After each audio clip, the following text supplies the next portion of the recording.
Hi everyone, welcome back to the channel. Thanks for tuning in. This is part 2 of building the ultimate bladed jig rod, and in the first episode what we did is we installed the reel seat and then we put on the reel grips. Today I'm going to show you how to mark out the guides and then how to wrap them and ultimately how to finish the rod. All that starts right now. It's simple to mark off your guides. I went to mudhole.com and they have spacing charts, whether it be casting and or spinning rods. So we're building a casting rod. So all I did is I went on and I got the casting guide kit spacing chart right there. I printed that off. I found the length of my rod on here, and then I went down the blank, put a ruler right on the blank. You start at 0 at the tip of the rod and work my way back toward the reel seat. So I found my rod. I did that, marked off all the guides. Now I've got them on the wrapper. It's time to wrap those guides. I have my first mark right here. So I am going to start with the thread. And I'm going to wipe off that mark. I know exactly where I want to be, so that's okay to do that.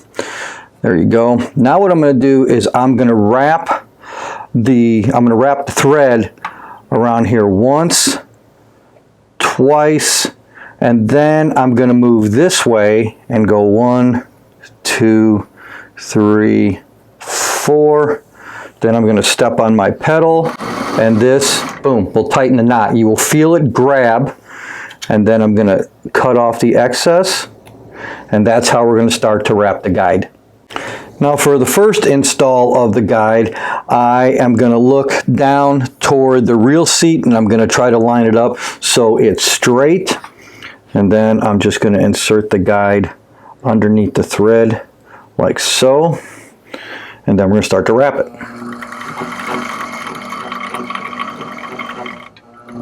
There we go. Good, now we get it to this point right here, and now I am going to make sure that it lines up.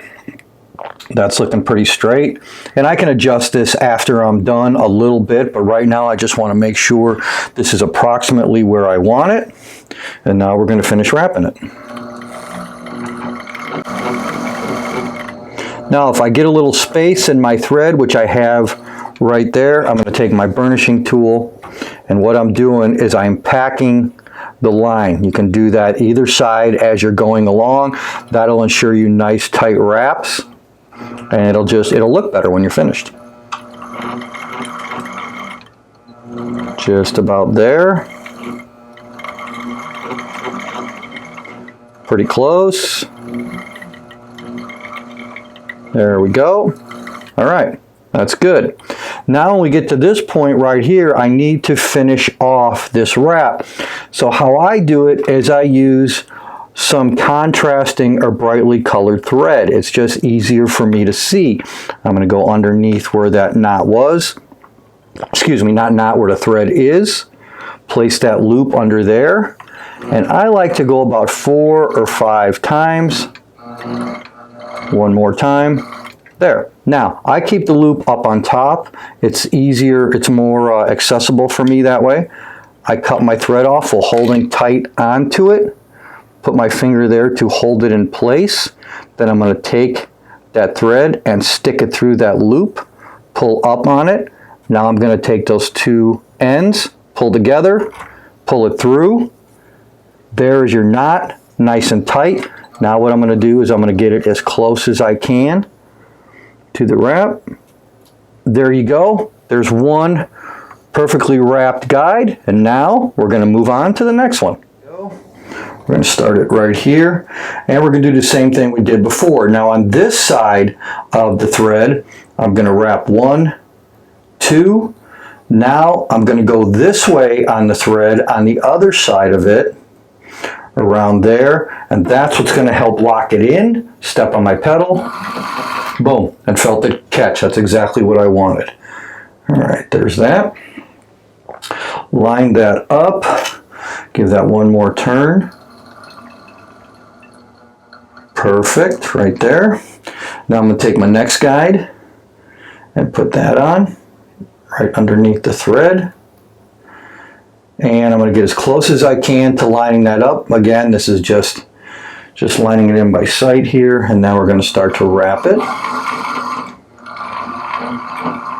There goes that. Good. Now we'll go back here and finish this up. Now I got a little gap right in there, so I'm going to take my burnishing tool again, push this down, pack that together real good. That's looking really good. Let's put this right here. Push a little more on that. All right. My guy's lining up pretty good. I can see that just by going down here. This is lining up really good. We're going to finish it off. There we go. That guide's wrapped. Now we're going to do the same thing. We are going to take, and we do this with all the guides all the way down. This is the easiest way I've found to finish off a knot. Take my brightly colored thread, my contrasting thread, put that underneath. We're going to go 1, 2, 3. There you go. There's that. I want that knot up on top again because it's easy for me to find it that way. I'm going to grab and put pressure on the line, cut underneath that. Now you can see I'm holding it right there. I'm going to take this and I'm going to put it through that loop. So just like so. Got it? Pull up on that. I've got that tight. Now I'm going to pull this loop thread right through there. And there, your knot is finished. And we're on to the next one.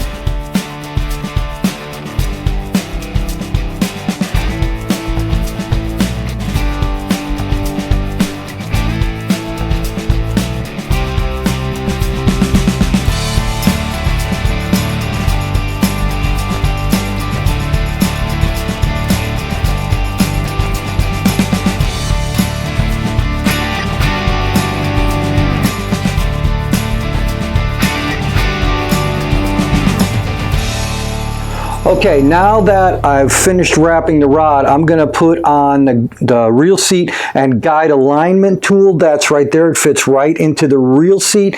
And what I can do is now I can look right down the guide. You kind of line it up just like if you were lining up a rifle or a pistol on that sight right there. I'm going to look down at this one. Needs to be adjusted just a bit. There we go. Hey, not bad.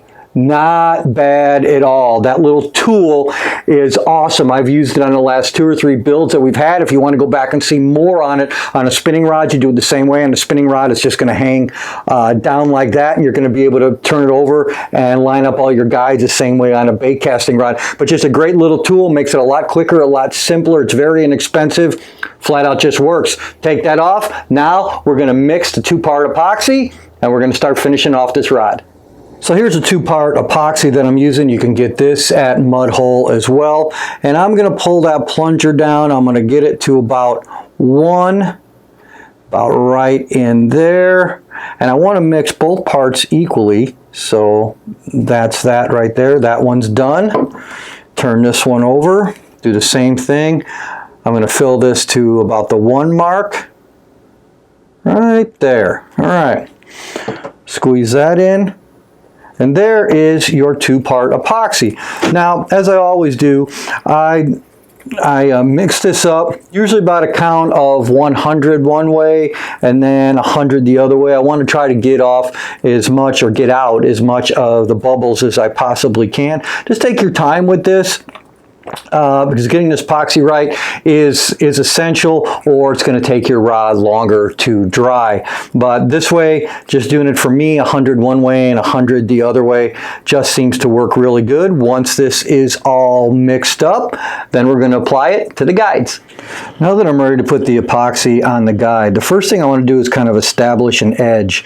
So I'm going to try to go down one edge and then work my way one way or the other just to make sure that it's completely covered. So I'm going to start on this edge right here and just go with it when I put my first coat on right there. And then I'm just going to keep going over it just like so. And I want it to get, you'll see here in a second, when I put enough on here the first time that I do the layer, it will start to glisten a lot. I call it a candy effect. That way you'll know, you won't be able to hardly feel any of the threads, at least that's how I go by, is it gets a lot smoother when you're going over it. And what I'm doing it slow because I'm allowing the epoxy to soak through the thread. And so I'm just going to take my time on here. I'll go from one side to the other, just like so. Just about getting there. There we go. Now I can feel it moving on there a little bit. That's how I want it. Now let's see how that sets up here. All right. I think you can see this. Maybe it's starting to glisten a little bit more. It's almost like a bubble, so to speak, around that thread. You can tell that now the epoxy is getting through that thread right there, and it's putting that first thin layer on, and it's starting to look real good. So what I'll do is I'll just, maybe a little bit more in here. There we go. And as this is rotating, it is going to evenly spread out this epoxy on here, so it makes sure that I have a really nice finish on my wrap. That's looking pretty good. I like it like that. Now again, if I have too much overspill on the side, and sometimes that happens, and that's okay. So I'm going to take some of the isopropic alcohol that we have. This right here, I've showed you that a bunch of times before. That is your friend. Put it on a little piece of paper towel and you can wipe on the edges, and that way you can get a nice clean wrap. But that is looking pretty good, and we are on to the next one.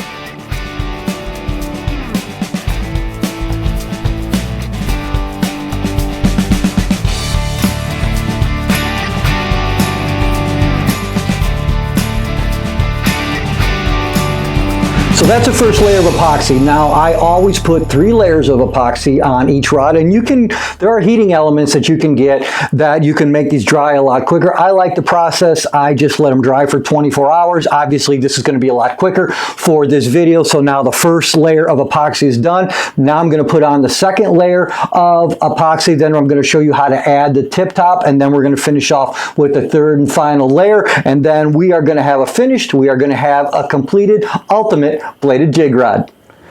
All right, the second layer of epoxy has been applied to the guides. So now we're going to put on the tip top, and I am going to put on some adhesive right here on the rod where the rod tip is going to be. And there are different ways to do this. People like using different type of adhesive. I really do like the Loctite. It's worked well for me for years, so I see no reason to change. I'm sure some would disagree with that, but whatever works good for you, I'm 100% for that. So what we're going to do now is I turn the rod upside down. That way I can line up the guides a lot easier when I put the tip top on. So we're going to do that, and I'm going to do the same thing. I'm going to spin this on here like so, and then I am going to line it up with the other guides right like that to make sure that it's straight. That's looking really, really good right now. I'm going to press that in place, make sure that's nice and firm, and then I'm going to apply the last layer of epoxy over this just to make sure that I seal anything in case there's any gaps. That quick, that simple.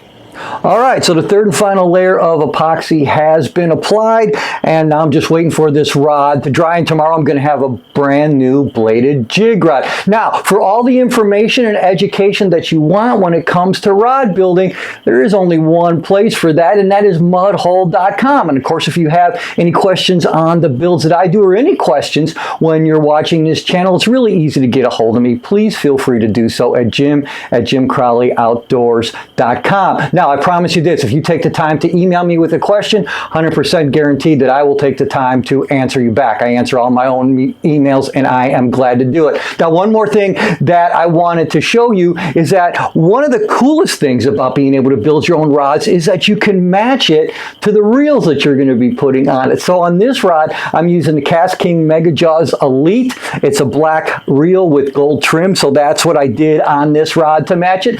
Doesn't help you catch any more fish, but it sure makes it look pretty cool, and you definitely know that it is something that you did and you accomplished. So I hope you enjoyed this build. We're going to be doing more along with lure builds as well. If you liked everything that you saw here tonight, I hope you subscribe. I hope you tell friends. Until next time, God bless you. I'm Jim Crowley. We'll see you soon.